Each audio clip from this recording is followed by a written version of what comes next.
I'm representing my CC, who is not here. He's going for a seminar in Kisumu on dairy.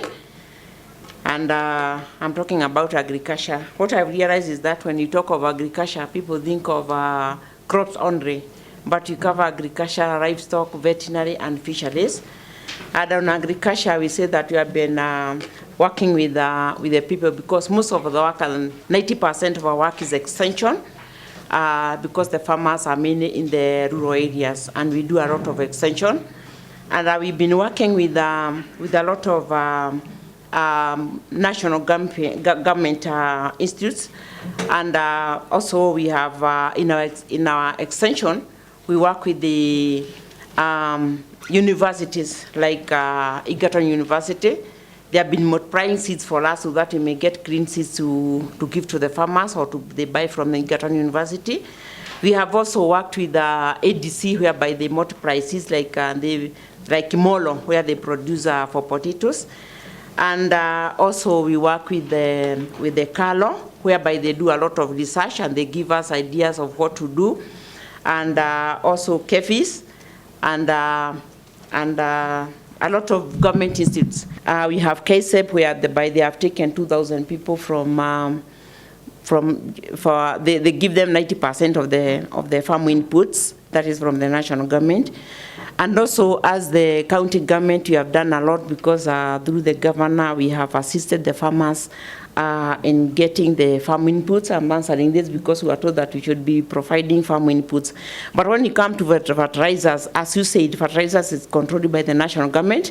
And we have had several meetings with the national government officials, whereby we are requesting them to be giving us the farm inputs early at the beginning of the year, so that they may reach the farmers before the planting season. Now, when you come to veterinary, I know we have done a lot, and we listen to the people. We have had a lot of communication from the farmers. Like this morning, we were called from Rogai. We were told there are some goats which are dying, and we have sent people to get the samples and take them to the laboratory. So there's a lot of collaboration between us and the people in the field. And also last month we had another disease, anthrax, which had affected our animals in Molo, in Rongai. And we get these communications through the people. When you have a problem, we do a lot of barazas. We talk, we communicate with the chiefs. They call us for their barazas so that we can educate the people. And also we do a lot of road shows when there's a problem. For example, last 2 years we had a problem with the maize lethal necrotic disease. And we did a lot of road shows. We were helped by the IFAD, we are helped by the national government, and also we did our road shows. And we have kind of stopped that disease. And also we do a lot of education through radios. Agriculture actually is the main thing, because when there's a problem, we find people from the radios, they come to us, they come to our offices, and we talk through the radio, and people get the information. For example, last week we had radio function in our office. They were talking about pyrethrum, and we know this is how we are getting the people. What I'm saying about is our communication with the rural areas is so much. And when you are presenting here, I discovered that I think you have covered very little in agriculture. And agriculture, you talked about how we should be building capacity with the people, and we do that through exhibitions. For example, we have been working with the Alabis. Every year they hold an exhibition, and they call everybody from the whole country. We have, last week we had an exhibition in Kabarak University, and we invite all the farmers to come and learn about the farming. So I would say that we are in collaboration, and we are working very effectively. And we have improved the food security. And our main objective with the farmers is to change their minds so that they can do agribusiness. And they are accepting that, and that is why we have managed to change people from planting a lot of maize. In fact, most of the income that is generated in our county, from crops is now coming from potatoes. They have changed from from maize to potatoes. And for our youth, we are encouraging them to do this agribusiness, and I think it is doing very well. Dairy farming, we have encouraged and we are teaching our people that they may do agribusiness, they may add variation to their milk, and we are working in collaboration with the Dairy Board. We are working in collaboration with international bodies like Hyper International, and also we are working now through our government, and through our collaboration and through our governor, actually the national government is supporting us. For example, this year they have said they are going to give us 45 cooling chilling tanks so that we can improve on dairy farming. Now, I think I don't want to talk so much because we have been given limited time, but without much ado, let me talk about fishing. We have also educated people on making fish pods and educating people on eating fish. You know, most of the people in Nakuru County, they don't eat fish, but we hold barazas, we hold exhibition for eat fish, and it is improving quite a lot. So just to improve the food security in our country. Now, unless there's another question, I think I've talked generally of what you're doing. I don't know how far you have gone with the government, but my concern is about water harvesting, because we see we are imported food at some times and we don't really have a desert here. So how far or what are you doing about water harvesting? Because we are seeing a lot of wastage, especially in the rainy season. And about where there is a lot of a shortage of water, we have a farm at Lower Subukia called Laliwedani, whereby they collect the little water they get from the river, they put in a small tanks, about 200 liters, and they do drip irrigation. So we are encouraging that, and we should work in collaboration with the Ministry of Water, because that is the department about the water harvesting. So that's what you're doing, yeah? And also a lot of women, they're forming groups, and we encourage them to form groups whereby they do merry-go-round and they buy small tanks. And then they buy the pipes and they correct the water for utilization at homes. Just not mention about how we utilize water when it's raining. If you go to areas like Larry, where there is a lot of drought and they don't have water, when it rains, we have advised them that they make some small pools or some small ponds in their homes so that they can capture the rain, the water, the surface water along the road. Most of them, they are using that water to irrigate their farm when there is no water, and it's working with excellence. Even other areas like Lower Solai and the rest, we are in partnership with agriculture, and we are advising farmers to do that. Thank you. Okay, maybe I just wanted to add something. My colleague Raini, we had done a pilot on soil and water conservation in Beirut. And in Nakuru, our soil is very soft. So there's a lot of holes and sinking of the sand. So there's an innovation bioengineering plant, vetiver grass, and it is very good on soil and water conservation.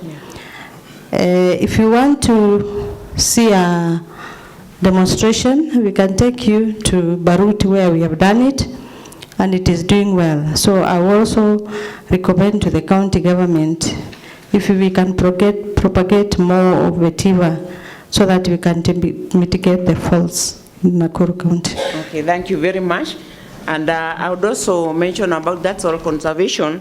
There's a farm in Moro where we are demonstrating, whereby you don't dig the land, because when you dig, you remove the water that is hid in the soil.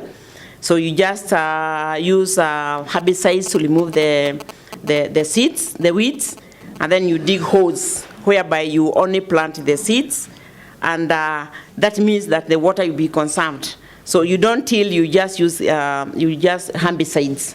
And the farm that we are using, in fact, they have harvested very heavy harvest, and they are doing well. So, and also that will also conserve the water in the soil, and also reduce the expense of cultivating the land. So that is a new technology, and that is what we are trying to sensitize the people to do. About the post-harvest, there was a question about the post-harvest, what we are doing. Post-harvest enhances all the food crops. Like maize, we have small silos whereby they are built, and then you remove all the air when you are putting the silos, such that that maize or the silos can stay in that tank for several years without harvesting, without rotting. And also for dairy products, people are making things like yogurt. They are making like cheese. They are making also like mara. That is a way of preserving what you have harvested. For plants like tomatoes, people are making juices or tomato sauce. And we have something like that at Laliwendani. About the silos, they are also making wheat flour or maize flour and mixed with other silos, and that is also food preservation after harvest. There's something I've remembered about maybe that is why you don't have a lot of sessions on agriculture, because most of you people come from the town. We are also training farmers to do urban farming. And we are very grateful. We can mention a farmer in Section 58. He has a quarter of land. He has over 10 cows. He milks the milk and he makes biogas. And that biogas he distributes to 10 families, whereby every family pays 3,000 to the farmer. So that is what we are introducing as urban farming. And also we are introducing the farmers to do the crops that are done in sacks. You put soil in the sack and then you plant like sukuma wiki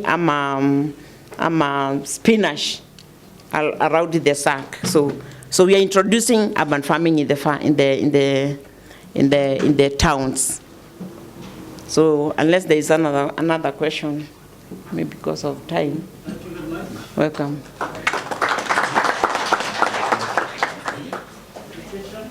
I'm Mr. Joseph Tonui, as you have heard earlier, the Chief Officer in charge of Education, Culture, Youth and Social Services. And before I respond to some 3 issues which has been raised, I want to convey the apologies of my able CEC, Mr. Francis Matea, who really wanted to be here today, but he was not able to make because of the annual Kikoska Games, which is taking place in Thika. It has really coincided with this major meeting. So as I respond to these issues, first I want to thank the facilitator, Madam Fancy, for the wonderful presentations. I think there are some few gaps she mentioned in our department, and I want to concur with the recommendations. She talked of the 30% preferential procurement, which we have not attained. So I want to inform this meeting that we have put some measures in place. We have not attained the 30% at times because we are lacking the capacity. We advertised for some of those jobs, but at times we lack the people to perform. So what we have done is to embark on serious capacity building in collaboration with quite a number of you and the BBO. So I believe very soon we shall be in a position to exhaust the 30% you have raised. And concerning the shortage of staff and equipment in our educational institutions, I also concur with you that we have not fully equipped our institutions.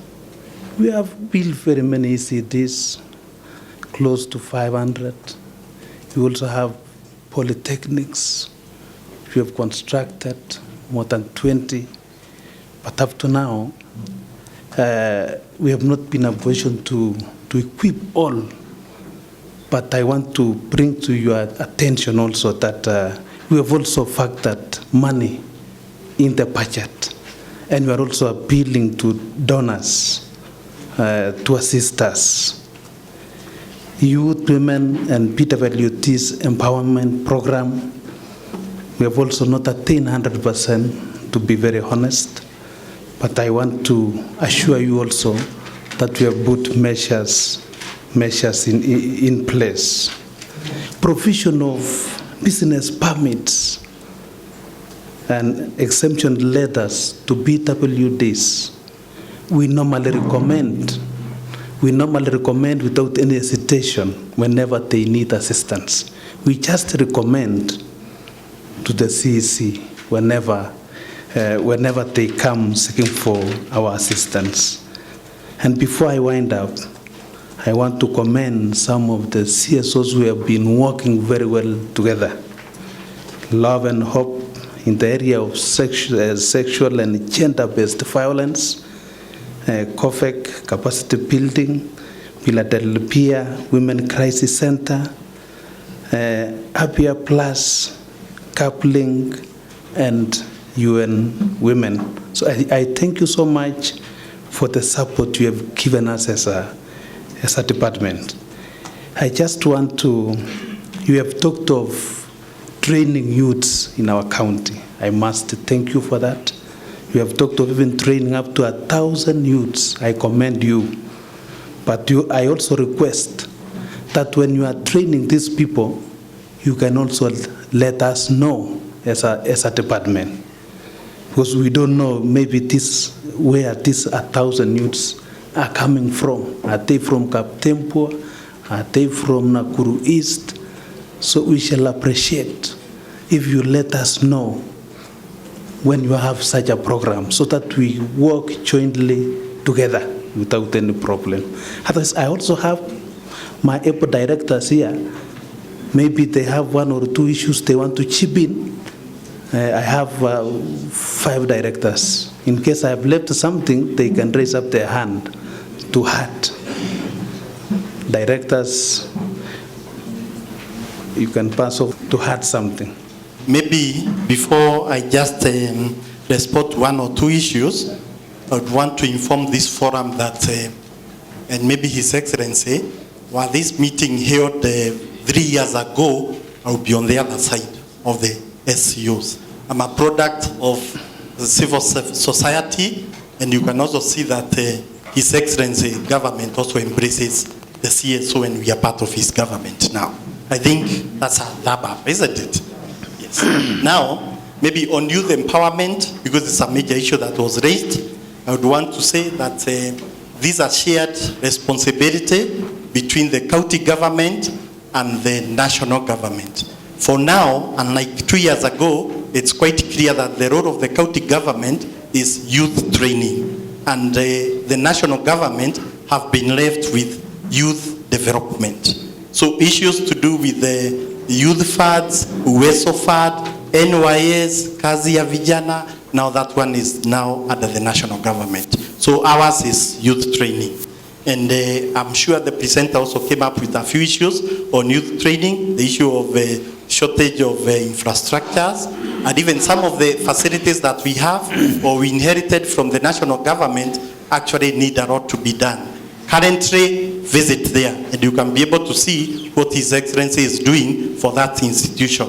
Then we are now in the process of also equipping them, having new furniture, tools and equipment, and even we are offering materials for training. We have also engaged our partners to make sure that we address the issue of youth training. And for those of you who know Nakuru well, you know that very soon we shall be having an industrial park on the other side of Naivasha, which is worth quite a number of billions. And also SGR is about to come to the lower part of this county.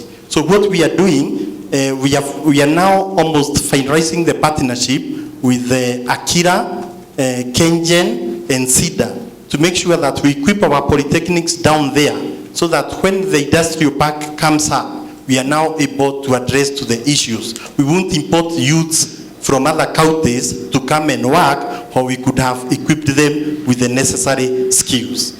We have also launched programs of converting our youth from job seekers to job creators.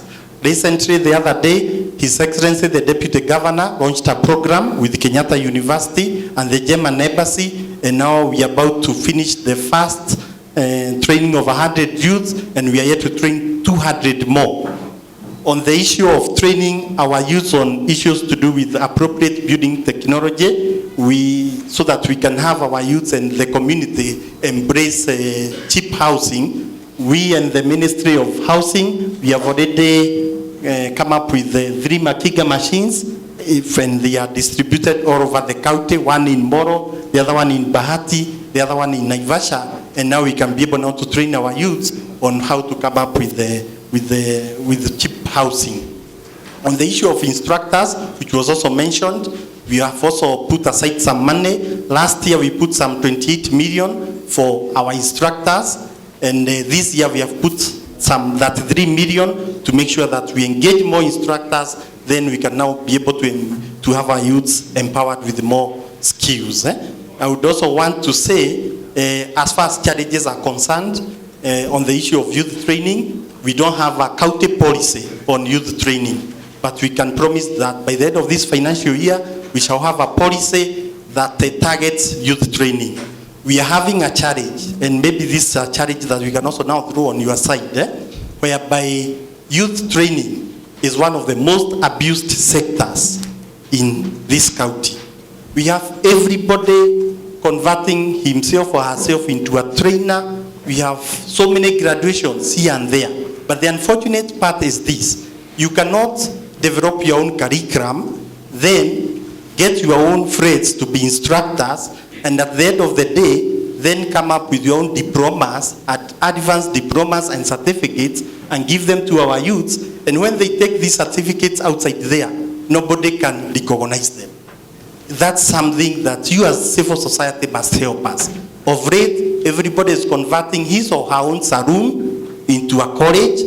All garages are now training people, you see.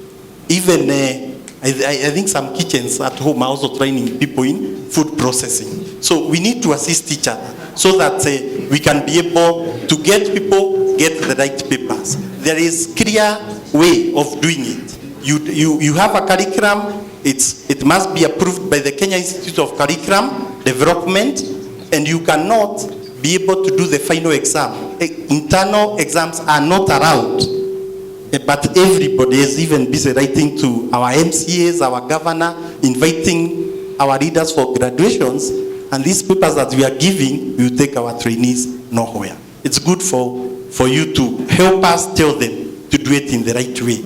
Then I think the final thing is that there is the issue of data. Also, we don't get datas. We don't know who is being trained. We don't know who is training. It's upon you now to help us. If you know you are doing a training or you have a training agenda, come to us, let us cooperate, let us engage each other, and finally, we will be able now to know the gaps that we need to address. Thanks so much. Thank you. Thank you. Thank you, Your Excellency. Allow me to add in one or two issues that have come up in this forum. When it comes to tracking uptake of government opportunities and providing feedback to government, I know one good thing that happened to this county when His Excellency, the Governor of Nakuru, started his work, was to come up with a task force on education. And this was established to find out factors that were responsible for the low quality of education in the county and make recommendations for improvement. And I want to say that that task force worked very well. And today, the task force concluded its work. It was printed, the report was printed, it was distributed, and it is a point of reference for all basic education institutions, because we did not only concentrate on ECD, but it was covering all the basic institutions in this county. And for the CSOs, this is a good document that you could also look at so that you can also find ways of intervening in helping this county to improve its education standards. Then when it comes to empowerment of the youth, the county government set up a county bursary fund, which has done so well in empowering the youth, in promoting access and participation in our various education institutions. Our county has so far supported over 83,000 students in our various institutions, including 3,630 of them in our driving schools. And I believe the youth, when they are empowered with such skills, it keeps them away from other vices that could otherwise engage them if they were not addressed. Then when our CEO has talked about the classrooms, and we are very happy that so far we have put up over 485 ECD classrooms, and this has really improved the quality of learning. And another area that the county has done some work to reduce absenteeism and promote retention of learners in the ECDs, the county government has come up with a school feeding program. And this program started initially in a small way, Your Excellency. We were targeting only areas that were known to be pockets of poverty and low level of economic ability. But after giving it out for 2 years like that, we realized children from areas that we thought were well off were also suffering. So this year, Your Excellency, we were able to move out and distribute school feeding to all our public ECD centers. And the response was just, you can't imagine that so many children were at home because they could not get something to eat. And therefore, I'm calling upon the CSOs that we really need to do. To me, it is showing that we need to do something about programs to do with improving people's livelihoods in the communities, so that we lift their livelihoods and enable them even to sustain these UGI programs, so that these children are assured of at least one hot meal when they come to our schools. Then I just wanted to finish by mentioning that we have just started a program on ECD instructional materials provision. We will launch it, Your Excellency, early next term, so that we are able to provide all our ECDs with charts and textbooks, which has not been there because, as you are all aware, before devolution, ECD was in the hands of the communities, it was in the hands of the churches, it was in the hands of the Department of Social Services. So many people were giving that, and we are just consolidating the programs so that we are able to improve the quality at that level. So I also want to mention that we have done a lot of trainings, especially for teachers. We have done a lot of ECD teachers professional development, and we have organized them at cluster levels, zonal levels, sub-county levels, and we are calling upon the CSOs. Whatever you are doing, if it is something that you really want to reach the communities, work with us so that we can be able to disseminate this information to our teachers. Your Excellency, we have very many schools in the county. One of the things that we do is that we capture data on ECD. And as at June 2016, we had 2,164 ECD centers, 830 of them being public, and 1,363 being private, with over 107,808 children. And this number is huge. And the teachers are also about 2,852. So that's a big chunk of people who really need their capacity to be developed in these issues that you are discussing here. Because I believe the problems that we have in education at higher levels, they start at ECD. And some of them we can handle at that level. Finally, we have worked very closely with the partners. Some are local, some are international, like Child Fund Kenya, Book Aid International, Build Africa, the German Development Bank, and other book publishers. But apparently, Your Excellency, these people seated here, they are not working with us in the ECD sector, and it is my challenge. Look for a program that we can work hand in hand to improve ECD education in this county. We are willing to work with you. We are open. Come, visit us, and let's see what we can do together. Thank you very much.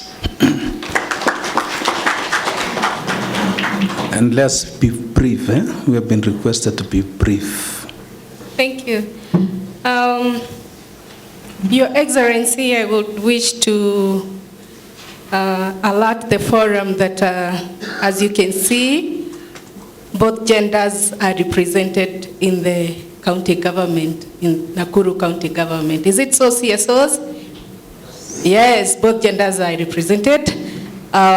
So in the Directorate of Culture and Gender, apart from what the Health Department is doing in terms of sex and gender-based violence, there's also what you're doing as a department.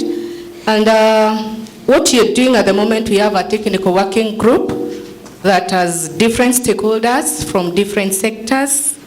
And our mandate is to sensitize, to train the communities, right from the wards, the sub-counties, and the whole of Nakuru County. We want to create sensitization on matters of sexual and gender-based violence, so that apart from us treating them and housing them in safe houses, we can also prevent the same. We also have sub-county clusters, which we've started with partners, and we are also intending to start one very soon in Molo sub-county. Also, what you're doing on women empowerment, we are starting table banking, and we've already started with a group called Nulu Women Group in Joro, whereby we want to train women on how they can be able to come together, start table banking activities, so as to be able to empower them economically. Yeah, that is it about what you're doing in gender, in the Directorate of Culture and Gender. Your Excellency, perhaps I'll be the most brief since I'm the last to present. Under person with disability, there is a category of person with disability who cannot talk. They are being called deaf.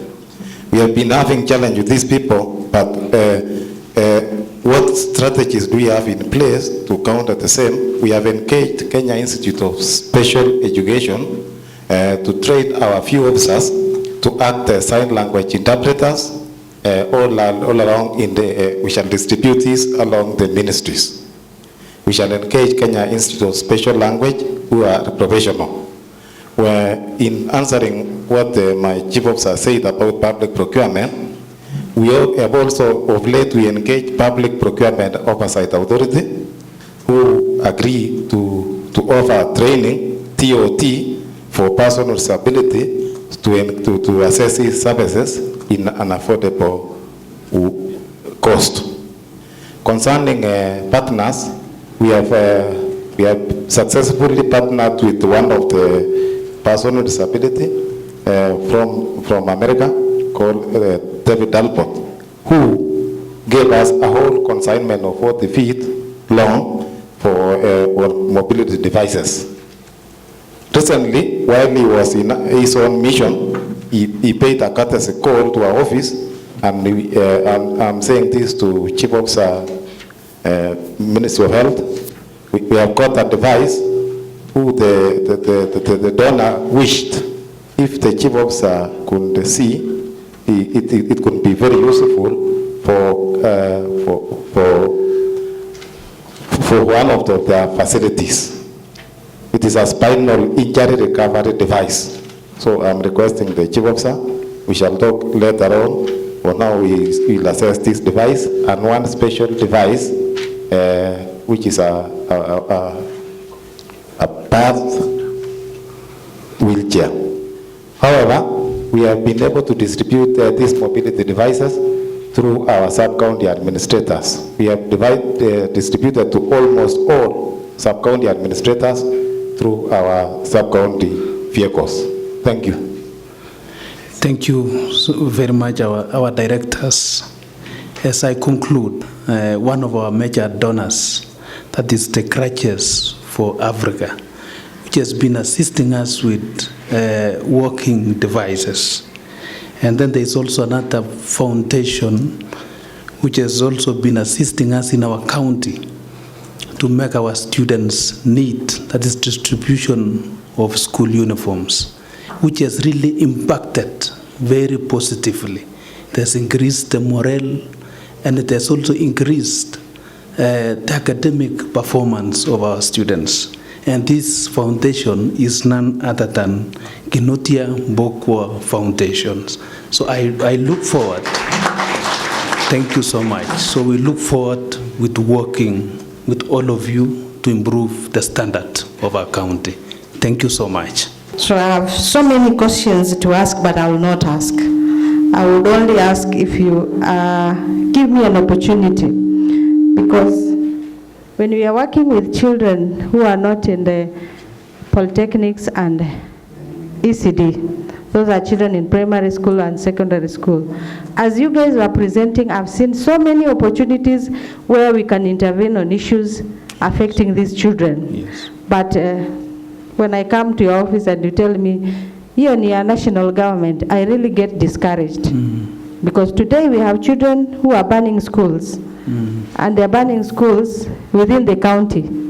We are not going to say they are the national government. So I'm making a request, if we can sit down, have a joint meeting, and address very many gaps which I've seen.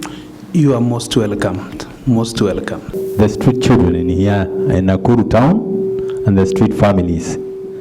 I don't know what plans you have for rehabilitation centers, because I think Okoa Mtoto is no longer working. And it is a big issue because in the side of the security, these street families are headache to this town. Thank you. Thank you. My name is Kuria.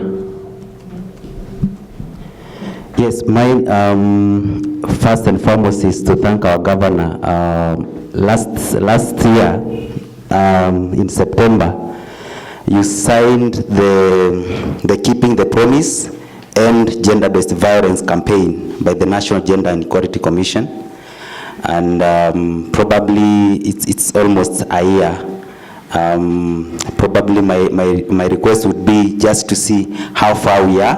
I know this was a 2 years program by the National Gender and Equality Commission, and the duty bearers campaign was going for 2 years, so it's already 1 year. We are left with 1 year for the duty bearers, probably just to see how far we are gone. And I remember you visiting Philadelphia Women Crisis Center as the only safe place we have for survivors of gender-based violence. And now with the increasing cases of gender-based violence in our country and county, probably it would be prudent